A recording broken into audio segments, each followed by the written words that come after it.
This is my barn find Alfa that I am on a mission to rescue. And in today's episode, we're trying to turn the engine, rusted bolts everywhere, and a mystery under every panel. This is no simple rebuild. Hey everybody, and welcome to another episode of RC Classic Garage. And in today's episode, we're back on the barn find Alfa Romeo 1750. Now in the last episode, we cleaned off 40 years of grime, grit, and mystery. And what we've actually got is a surprisingly solid car and a good base to start the restoration. So in today's episode, it's time to get serious. Today is where the real fun begins, when we start stripping back this 1750 GTV and getting it ready for bodywork. We're also going to find out if the engine actually turns over or if it's seized from sitting in that barn for 40 years. First, I removed the Alfa badges, then the boot rubber, and we started to clear out the boot itself. Years of dust and the smell I can only describe as classic car storage.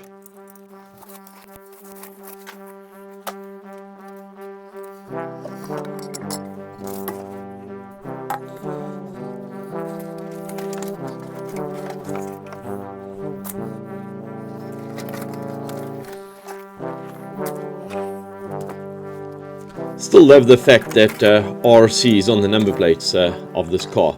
It was definitely a calling. Next we moved on to the rear lights and started to take them out.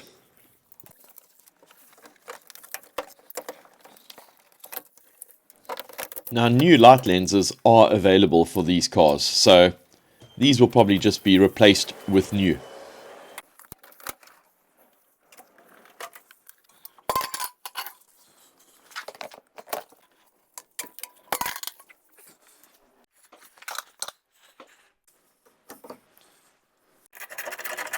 And then onto the rear bumper. Now, I did struggle with a few rusted bolts, and well, I had to revert to some drastic measures. But the stainless steel is in surprisingly decent condition. The bumpers will just need a good professional polish before they go back on.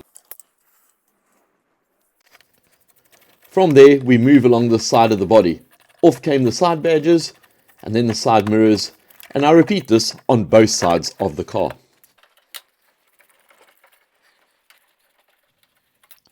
Now the grille was next, followed by the 4 headlights and the front bumper. Each piece one step closer to seeing this shell for what it really is. Now some of the screws hadn't seen movement since the mid-80s. A couple came off without a fight, a few rounded, a few snapped off. This is just life with a classic Alfa. You win some, and then you drill some.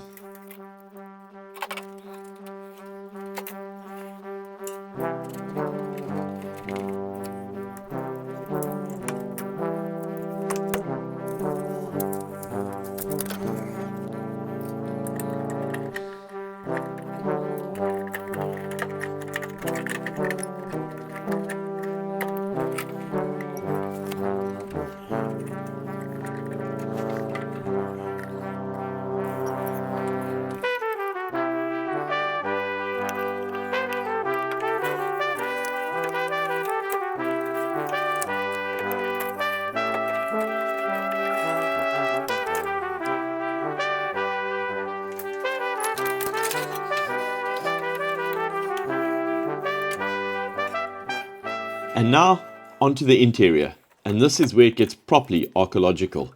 First, the door cards. Now this door handle is not correct because the Series 1 and Series 2 have the same door handle, which is a bit larger. Now you can buy those new, so this one will be replaced.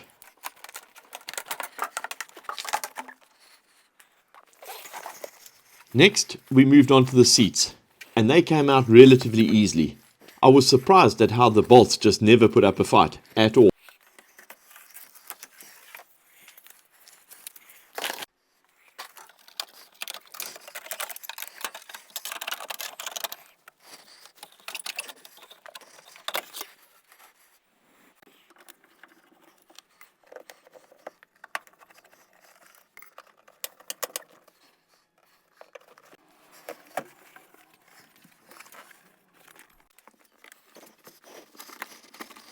And then we move on to the carpets. Underneath it all, not too bad. Just a few rust spots, as suspected. The dash, gauges and headliner in this car are in great condition. But the goal here is just to give full access to clean, repair and treat the floorboards and the sills.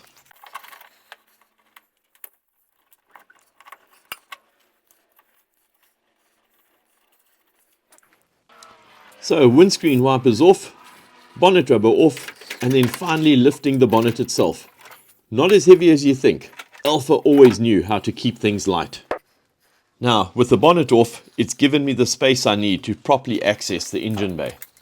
So, let's take the radiator out and everything out around the sides of the engine.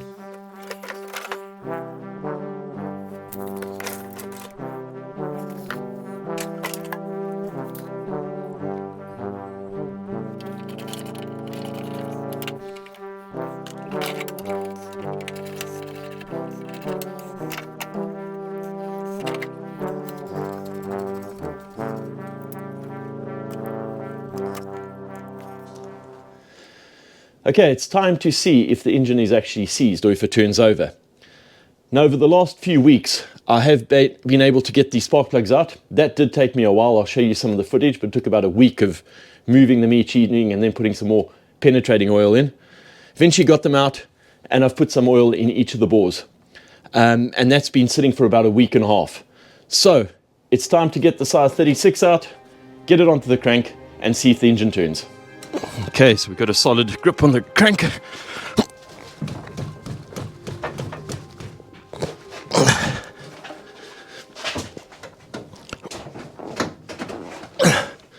No, this engine's sea solid. Ah!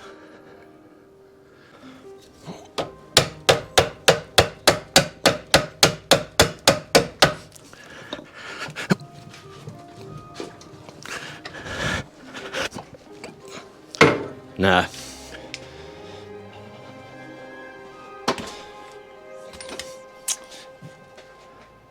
Well, that engine seems to be pretty solid. So it's seized up.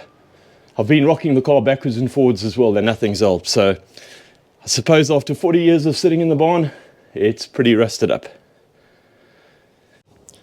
So if we take a quick walk around and see where we've got to with the strip down, the glass will come out. That's a two-man job. I don't want to break the screens trying to get those out myself, but all the glass will be coming out. The boot is actually remarkably solid. Again, we just have the rust in the wheel well. That will be replaced. Those panels are available. And then going down the side of the car, we have the rust on the lower end of the fender, and then again at the lower end of the sill. The top end of the sill is actually very good. And then now that we've got the interior stripped out, I can actually see why this car preserved so well in the barn. It had a very good rust protector put on. And actually somebody in the comments mentioned earlier that the underseal did its work. And I think it had a lot of rust protector in the inside as well, which has helped saved it while it was in the barn. But for the floor pans, we have the rust that we identified down there. And we have some around the water bung over there. So again, floor panels are available. Coming around to the front of the car, again, it's all stripped back. There has been some repair work that's happened around here before. Not sure what it is, but we'll be grinding all of that back to see what is really behind there. And then the engine bay, we've been stripping all of that back, ready to get the engine out. Now, when I said the car had a few surprises, the one bit of extra rust that we found was on this cross member that goes under the radiator. So as I took out the radiator, I could see that there was some additional rust.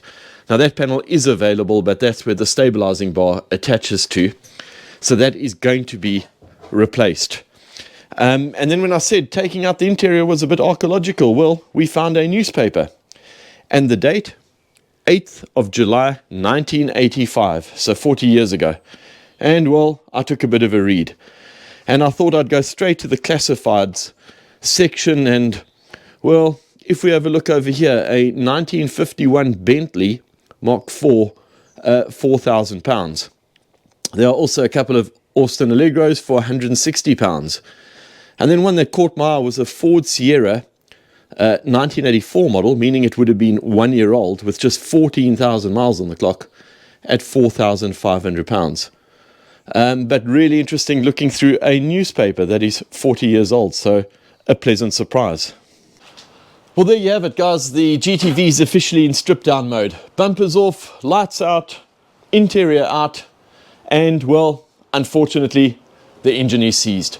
But I suppose this is what a real life restoration is about: highs, lows, and everything in between. So there's a lot more to come. More rust to battle, more discoveries to make, and, well, deep dive into this seized engine. Now, it would be great to have you along. Please hit that subscribe button. Thanks again for watching another episode of RC Classic Garage, and see you all next time.